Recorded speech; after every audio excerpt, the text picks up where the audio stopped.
Alors, capsule théorique, la dernière du chapitre 1, sur les fractions. Donc, opération sur les fractions. Il faut comprendre que en deuxième secondaire, on va vous laisser travailler avec la calculatrice. Et je ne sais pas si vous maîtrisez bien la calculatrice, mais il existe une touche là, sur la calculatrice, la touche A sur B, je pense, ou quelque chose qui ressemble à une touche qui ressemble à ça, qui vous permet vraiment bien, cette touche-là, puis une autre touche qui s'appelle Change, si vous avez la calculatrice qu'on vous avait demandé d'acheter, qui vous permet vraiment d'effectuer toutes les opérations, tout ce qu'il y a là, tout ce qu'il y a dans les exercices que vous avez à faire, vous pourriez tout faire ça à la calculatrice, puis ça se fait très bien. Par contre, on considère que c'est important de bien comprendre comment effectuer les opérations. Encore tantôt, j'ai aidé un élève de 5e secondaire qui est en maths forte, qui doit faire des manipulations avec des fractions, mais pour lesquelles la calculatrice est plus capable de l'aider. Donc, il faut comprendre le fonctionnement. Alors, ce qu'on va faire ici, c'est justement d'expliquer comment on fait pour additionner, soustraire, multiplier, diviser des fractions. Je vous encourage à faire vos exercices le plus possible sans utiliser la calculatrice. Puis quand on aura fini le chapitre 1, bien, quand vous voudrez vous servir de la calculatrice un petit peu plus souvent, vous pourrez le faire. Et là, je vous encourage vraiment là, à essayer de le faire sans calculatrice pour comprendre le fonctionnement. Ça marche? OK. Alors, on commence peut-être un petit peu de vocabulaire. Le nombre qui est en bas dans une fraction, ça s'appelle le dénominateur. C'est lui qui donne le nom à la fraction. Donc ici, on a cette fraction-là, ça représente des sixièmes. Donc le 6, il donne le nom, c'est pour ça qu'on appelle ça le dénominateur. Et puis, le numérateur, ce qui est en haut, lui, ici, il indique combien de sixièmes j'ai dans ma fraction. Alors, numérateur, dénominateur. Fraction équivalente, quelque chose avec lequel vous avez déjà travaillé beaucoup, on va se servir de ça à deux endroits. Quand on veut réduire, donc on veut toujours donner une réponse à l'aide d'une fraction réduite. Alors, qu'est-ce qu'on fait quand on réduit une fraction? Bien, on trouve une fraction équivalente. Un exemple simple, si tu arrives à une réponse de 4 huitièmes, bien, tu ne laisseras pas 4 huitièmes, tu vas trouver une fraction équivalente ici qui serait 2 quarts, mais 2 quarts n'est pas la plus simple, alors on écrirait une demi. Alors ça, c'est un moment où on va utiliser les fractions équivalentes, donc des fractions qui ont la même valeur, et l'autre endroit où on va utiliser beaucoup les fractions équivalentes, c'est lorsqu'on va effectuer addition et soustraction. Alors, comment on fait pour additionner et soustraire des fractions? C'est quoi la méthode qu'on doit utiliser? Additionner et soustraire des fractions? On doit les exprimer à l'aide d'un même dénominateur. Et comment on fait pour faire ça? Bien, je vais tout de suite à l'exemple, ici, où on a des neuvièmes et des sixièmes. Alors, on doit déterminer c'est quoi le dénominateur qui serait commun à 9 et à 6. Ici, on trouve des 18e. Alors, pour transformer la fraction, bien, ce qui était sur 9, je l'ai multiplié par 2 pour le mettre sur 18. Alors, je vais effectuer la même opération au numérateur. Mon 7 ici, je le multiplie par 2 pour donner 14. Ce qui était sur 6 pour aller à 18, j'ai multiplié par 3. Je vais faire la même chose avec le 5. Oups, je vais faire la même chose avec le 5 pour obtenir 15. J'ai donc, là, je suis rendu à la soustraction 14 18e moins 15 18e.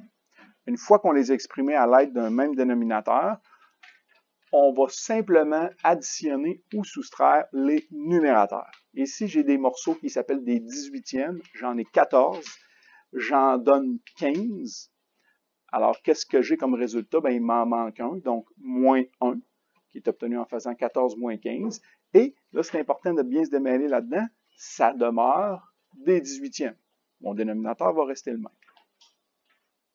Est-ce que ça va, ça, pour addition, soustraction de fraction? Là, ici, c'était une soustraction. Mais une addition, ben, c'est exactement la même chose, sauf qu'à la fin, on additionnerait nos numérateurs. Ça marche? Oui. Puis, honnêtement, c'est l'opération la plus complexe qu'on peut faire avec les fractions.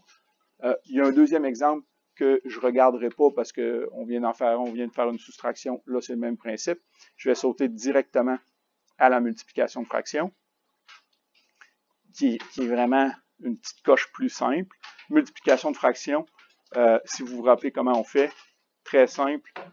On multiplie en haut, on multiplie en bas. Alors, on multiplie les numérateurs. Donc ici, 5 fois 2 donne 10. On multiplie les dénominateurs. 7 fois 3 donne 21. Directement. Bon, quelques petits exemples particuliers qu'on pourrait regarder, comme le deuxième exemple ici. Puis ça, c'est pas la fin du monde si tu comprends pas bien ça, mais quand même, on a un exemple ici avec des nombres qui sont un petit peu plus gros.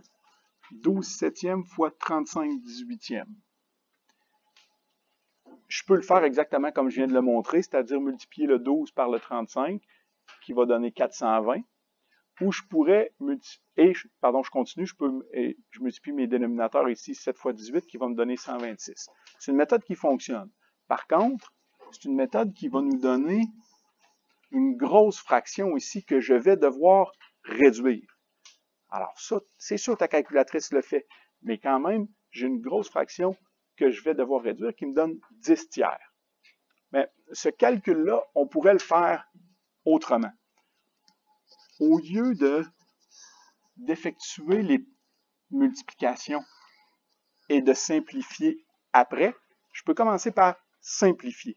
D'observer est-ce qu'il y a des numérateurs avec des dénominateurs directement ou en croisée qui se simplifient. Alors ici, est-ce qu'on a des choses qui peuvent se simplifier? Oui.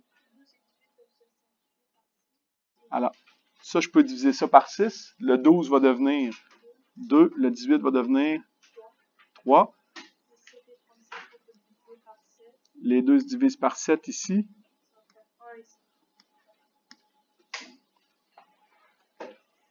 Et lorsqu'on fait très bien, lorsqu'on fait cette simplification-là avant, bien après, on peut effectuer notre produit. Et là, au lieu d'être 12 fois 35, mais c'est simplement 2 fois 5 qui va nous donner directement notre 10 et 1 fois 3 qui va donner 3. Alors, tu peux t'en sortir si tu ne comprends pas cette méthode-là, mais c'est une méthode qui simplifie beaucoup de travail et qui va être nécessaire, vraiment obligatoire quand tu vas arriver en 4e secondaire. C'est loin, mais si tu prends les bonnes habitudes tout de suite, bien, ça va t'aider un petit peu plus tard. Je regarde un autre exemple ici, encore un peu différent. Qu'est-ce qu'on a de différent ici? C'est qu'on a un entier 7 qui multiplie une fraction. Je pense qu'idéalement, tu comprendrais ça sans aller faire comme dans l'encadré orange qu'on a ici. Et je vous explique comment. Juste par ta compréhension d'une fraction. Qu'est-ce que ça veut dire, ça?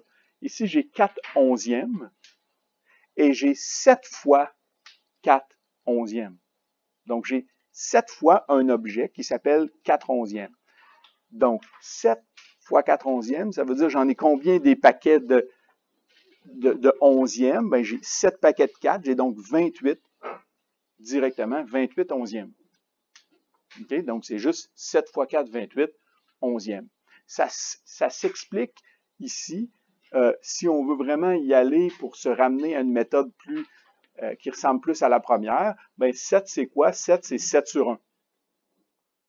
Fois 4 sur 11. Là, je multiplie le 7 avec le 4 et le 1 avec le 11, qui me donne 28 onzièmes. Mais en pratique, quand tu as n'importe quelle fraction, mettons 3 septièmes qui multiplie 8, bien, ça va donner quoi? Ça va donner 8 fois 3, 24 septièmes. Okay? Si tu as besoin de le mettre sur 1, tu peux le faire, mais ce n'est pas nécessaire.